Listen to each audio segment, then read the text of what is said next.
Certainly this is one car that you'll never lose in a Mazda car park full of Fiestas, Polos and A1s. It is of course the Alfa Romeo Mito, a car which aims to bring Alfa's desirability and sports car prowess to the Supermini market.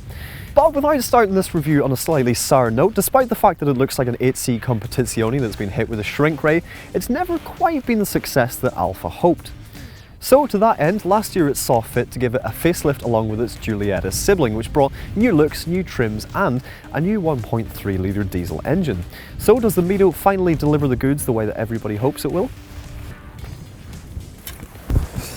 Well, hop inside and there's absolutely no doubting its sporting aspirations with this big wad of mock carbon fibre style stuff in the dashboard. From afar it looks pretty cool, a little closer up and you'll realise that the quality of the material is a bit plasticky, and I also don't think that you'll be fooling anybody into thinking that it's real carbon fibre, but certainly it's different and a lot more interesting than your average Supermini fare.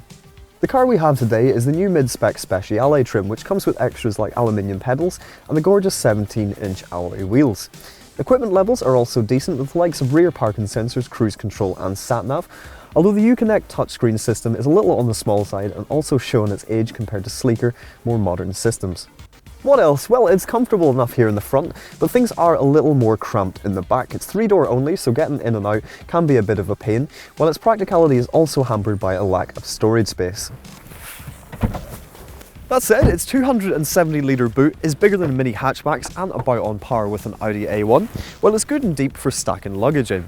It does still trail the Ford Fiesta, however, and the narrow opening means that getting in larger items might be a bit more difficult.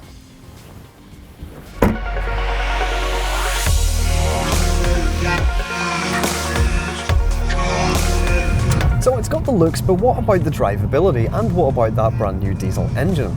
Well, it's not the most powerful thing in the world with only 94 brake horsepower, and it lacks the reviness that you might want from an eager, sporty little hatch such as this one. It does pull strongly enough, although 0 to 62 miles per hour takes a fairly lethargic 12.9 seconds.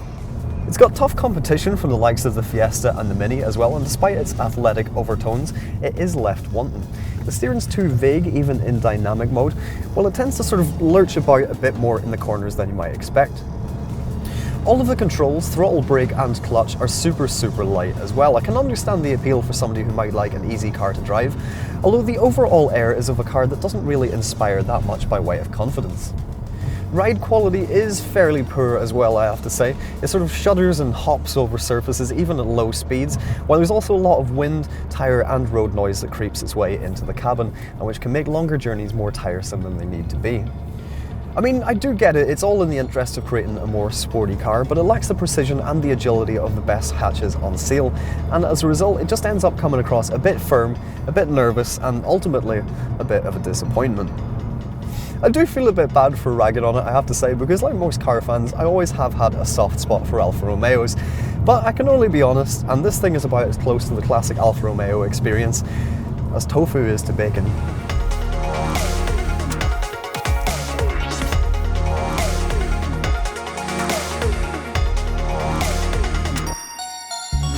Pricing for the Mito range starts from £12,960, while the range top and Veloce model starts from £20,500. Meanwhile, this mid-spec Speciale trim starts from £17,110. Good value? Well, that's up to you really. The 1.3 litre diesel is reasonably efficient and has returned 52.6 miles per gallon for us in the past week, although in fairness you could get quite a bit more for your money. Of course, it's worth bearing reliability in mind as well. The Mito has been around for quite a while and so there's plenty of information on it, but unfortunately it scores towards the bottom of the JD Power Reliability Survey for Superminis. Like many modern Alphas, I find myself left with mixed feelings about the Mito. It's a car I like the idea of, I certainly like to look at, I'm happy it exists, but I'm not sure I would own one. For many, its gorgeous appearance, decent equipment and sporty overtones will be enough to tip the scales in favour of the Mito, but there's tough competition out there and sometimes the car feels just like it's trying too hard to be something that it's not. It does look good though, doesn't it? Let us know what your thoughts are in the comments section below, and don't forget to subscribe to our YouTube channel. Click on the inquire button to find out more about this car, or for any other model visit carkeys.co.uk. And to watch more videos, click on one of the links on the screen now.